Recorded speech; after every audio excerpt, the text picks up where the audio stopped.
350 avant Jésus-Christ, le pharaon Amenhotep IV change de nom et devient Akhenaton, ce qui veut dire celui qui est utile à Aton.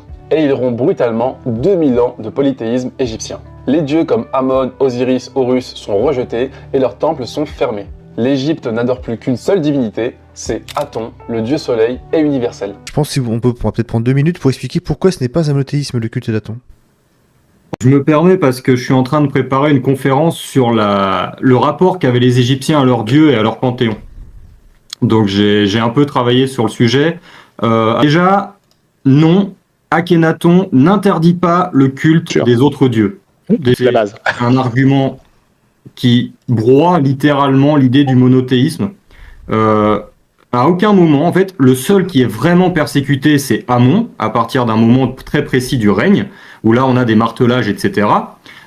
Mais en fait, les autres dieux, leurs temples ne sont pas spécialement fermés, persécutés, etc. C'est juste que Aton, donc la divinité majeure d'Akhenaton, Amenhotep IV, appelez-le comme vous voulez, Aton prend le dessus sur tous les autres, est la divinité absolue et ultime dont quasiment tout découle, en fait, que ce soit la vie, la terre, les hommes, etc.